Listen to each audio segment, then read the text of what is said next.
Our last bill before we take a quick vote, House Bill 32, Delegate Harrison. And I have Paul Schwartz, Tammy Bresnahan, thank you, Morgan Mills, Dorinda Adams, and Lorraine Payne, and Anthony Davis. So you can, when one person testifies, then, you know, you can leave and another person can come up. And then you have two people that are virtual. So go right ahead, Delegate Harrison. Well, thank you. And I know that we are the last one, so we're going to try to move through this as quickly as possible to give you some relief. For the record, I am Delegate Andrea Fletcher Harrison, here to testify or to present HB 32, which is an act creating a new state income tax credit of up to, but not necessarily, $5,000 to eligible family caregivers for qualifying expenses paid to care for family members because insurance doesn't cover everything. I will not read my testimony again because you have it, but I do want to highlight a few points that are in it. According to a recent AARP report, family caregivers are the backbone of the U.S. care system, providing about $12.5 billion annually in unpaid leave per year. By taking on this care, which could be it could be memory care, a debilitating physical ailment, or simply age-related degeneration, we are saving money by delaying and preventing nursing home stays and other hospital visits. The most common expenses incurred by caregivers include housing, such as paying rent or mortgage, home modifications, adult day service and home care aids, medical equipment, supplies and prescriptions, legal services, which many people don't think about, and specialized transportation. According to NIH, many caregivers are still working and must make accommodations or take a leave of absence in order to care for their loved ones. And then analysis found that income losses sustained by those of us over 50, we could lose approximately $303,000 in income and benefits over a lifetime. And this is according to the NIH Library of Medicine in their report, Families Caring for Aging America. If you would just think about what it is like to care for an aging parent, and even perhaps consider you may have an adult child who has some sort of devastating accident and you have to care for them, think of what that may do to your family. I'm sure that each and every one of us can insert ourselves into any one of these scenarios where you have a parent who is, in my case, was a geriatric nurse, retired from that, became a school nurse, and then became the patient, and having to pay for a prescription that the insurance didn't cover, well, didn't completely cover, at an expense of $400 after the insurance. These types of expenses really weigh on a family. Think about Donnie, who at the age of 23 was in a devastating car accident and is 64 now and is still being cared for by his parent who is in her 80s. These expenses, as I said, any one of us can be touched by this, and you can insert your scenario in that. The bottom line is that it would be great if we could take some time, take a little bit to help these individuals with some of their expenses, just to take a little bit of the burden off of them so that they can have a little bit of peace of mind to deal with the issues that they have to deal with in these circumstances. And so with that, I would ask for a favorable report on HB 32, and at this point, I'll turn it over to my panel, and Tammy Bresnahan will start. Good afternoon again, members of the House Ways and Means, Chair Atterbury.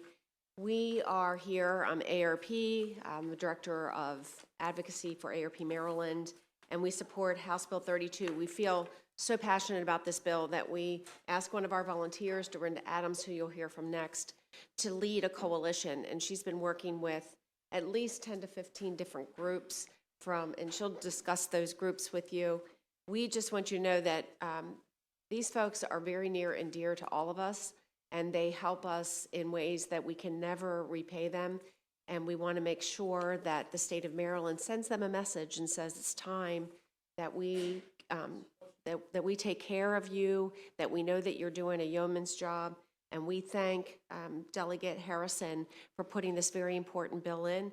We also ask you for a favorable report, and I'll let our coalition talk to you about their experiences, because I think, you know, we all are either a caregiver, we'll need a caregiver, or we'll have a caregiver. So it's just something to think about for the future. We ask for a favorable report on House Bill 32. Dorinda? Thank you. Thank you to the committee, to the chair and vice chair, and again, a special thanks to Delegate Harrison for sponsorship. My name is Dorinda Adams, and as Tammy mentioned, I am an ARP Maryland volunteer that was asked to bring together a grassroots coalition to support this bill. And I think the reason that that's so critical is that we remember this saying that it takes a village to raise a child. It takes a village to support a family caregiver.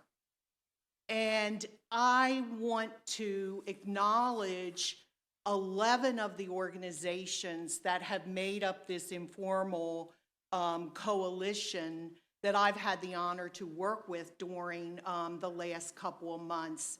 The Alzheimer's Association, Easter Seals, Caring Across Maryland, Hands of Hope, 100 Black Women, the MS Society, NAMI Maryland, the Maryland Commission on Caregiving, the National Association of Retired Federal Employees, and I want to make sure I'm saying this correct, Manuka. I may say that a little bit wrong, but they're with me in heart, and also MSCAN. There are others that I have worked with, but I'm not sure if they have formally presented testimony, so I don't want to mention them at this time. But I want to say to you, when we hear that word caregiving, it's a circle of care. It starts with the care recipient and the family caregiver. Then it becomes also all these organizations that are providing support, either for this bill or even offering services in their local communities. And now I'm asking all of you, representing the state of Maryland, to also be part of that circle of care and give formal support by passing HB 32. Thank you. Sorry.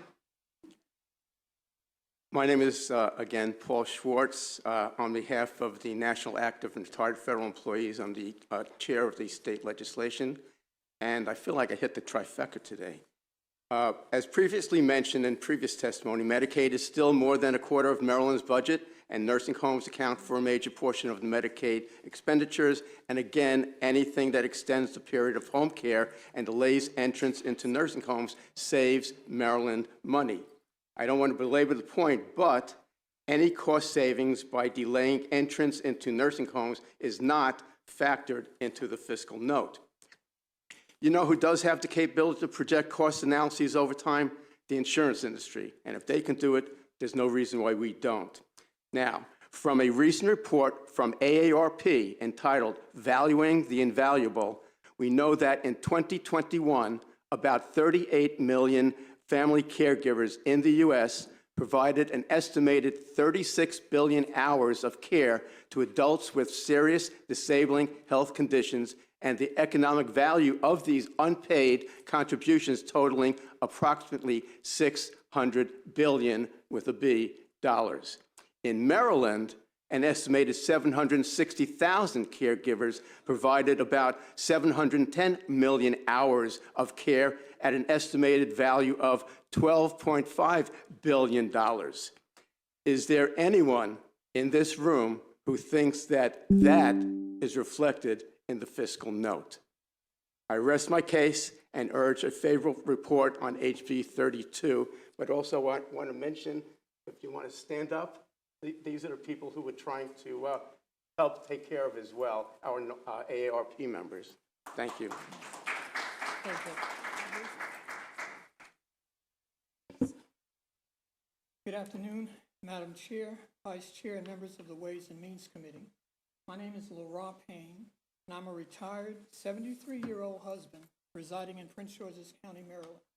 Today I come before you to share my personal experience as a caregiver for my dear wife, Yvonne, who was diagnosed with mild cognitive impairment in 2017 and now has dementia since she was diagnosed with that in 2022. I'm also here to speak in favor of the passage of the income tax caregiver tax credit bill, which would provide some tax relief for Maryland caregivers like myself. Caring for Yvonne has been both a privilege and a challenge. The emotional toll of witnessing her memory fade, her confusion, and her struggle to perform daily tasks is huge for myself and my adult children. Financially, the burden is equally heavy. We've had to modify our home living arrangements, invest in safety measures, and hire professional caregivers to provide assistance with the family's caregiving responsibilities. We continue to bear the majority of the burden of day-to-day caregiving activities and costs and are examining the possibility of adult daycare services, which for us is very expensive. Yvonne's wish is to remain at home among familiar surroundings, cherished memories. Aging in place allows her to maintain a sense of dignity and comfort, and it allows her to be a blessing to us in the home. The proposed tax credit would enable us to better afford essential services like home health care aides, adult daycare, and additional modifications to make our homes safer for Yvonne as the dementia progresses. It would ease some of the financial strain as we make those required changes that allow us to honor her wishes. In conclusion, I urge you to approve Maryland Bill 32 as a way to provide some measure of tax relief for Maryland caregivers like me. It's a bill that acknowledges the commitment of caregivers, promotes aging in place, and eases some of the financial burden for families like mine. Thank you for your attention and consideration. Greetings. My name is Lisa Washington, Madam Chairperson and Committee. I'm a member of Hands of Hope Foundation. It's a caregiver support group in Prince George's County, but also serves across the state of Maryland. I am a caregiver. I was a caregiver for my mother, my father, my mother-in-law, and now my father-in-law. Imagine you have 3 children. One had 2 children, the other graduated from high school, and one on their way to college, and you get a call. You could get a call that your mother has cancer. I had to relocate my husband and I, who is also here, to help them in Montgomery County. My mother and father had a prominent church, of an AME church in Gaithersburg, Maryland, and I had to assume support, take them to church, take my mother to chemotherapy once a week, watch her decline. The chemo treatment caused her to have dementia. I was often asked, did your mother remember your name? No, but she knew who I was. She knew I loved her, and she knew I cared for her. Then my father had congestive heart failure. He was the caregiver for my mother. My husband and I took them in our home, and we cared for them. My father had to go to dialysis 3 times a week, and I spent several days, several hours, several nights waking up in the middle of the night, falling out of the bed, taking care of them. They worked all their lives. My father was an executive with the May Company, only to have Medicare. Some persons don't realize about the importance of insurance, and I heard about long-term care. It's very important. My mother-in-law, we had to relocate her from Louisiana. She had a brain aneurysm. All I'm saying is the support of this 32 House bill will assist with just what those things that Delegate Harrison said. Thank you. Thank you. Thank you, ma'am. Sir, your name? Yes, thank you. My name's Anthony Davis. I'm Director of Advocacy for Consumer Law at Maryland Legal Aid. I thank you, Madam Chair, distinguished members of the committee, for the invitation at the request of Delegate Harrison to testify on this bill. When Maryland Legal Aid looks at a bill, we look at it in terms of the benefit that it would provide to our client base. We operate in all Maryland jurisdictions from 12 offices across the state, and we cater to a low-income population. This bill affects predominantly our seniors, our veterans. It affects the staff that we have. We found that over 50% of our staff are also family caregivers, myself included. And as far as the clientele that we service, there are multi-generations in a household. There are working people, there are retired people, and they really need a break. They operate in tight budgets. That's the very definition of our client base. And we know that the purse strings are tight. But the need is great. The need is far greater than we could have realized looking at just the clients that we serve. And it's hard to help someone in a distress situation save a house, to straighten out their finances when they have the stress of caregiving over their heads. We find that they need a break themselves, and there are very little opportunities to take a break. We strongly support this bill for ourselves and for the people that we represent, and Maryland Legal Aid would ask for a favorable report on this House bill. Thank you. Thank you. And we have Gertie Wilson with us virtually.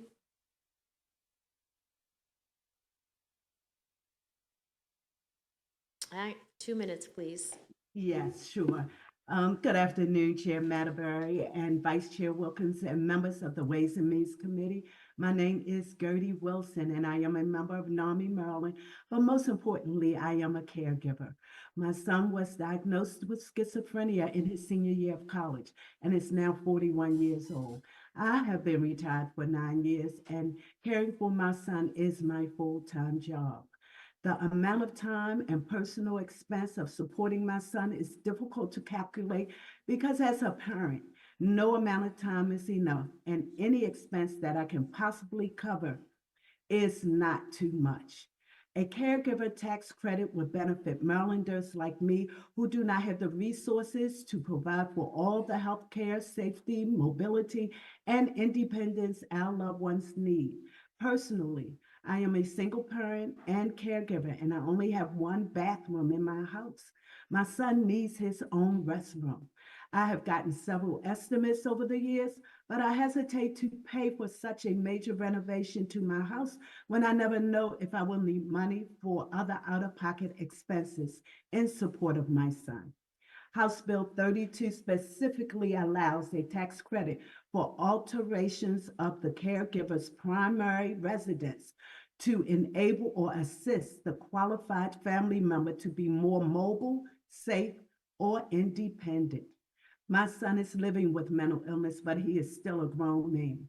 I wish he could have his own bathroom for the sake of his independence and dignity. House Bill 32 could help make this a reality. For the sake of my son and for caregivers like me, please give a favorable report to House Bill 32. Thank you very much. Thank you. Are there any questions from the committee? Okay, seeing none, thank you very much, Delegate Harrison. Thank you. That concludes the testimony on House Bill 32, and that concludes the Ways and Means bill hearings for today. We are going to take a 5-minute break and come back for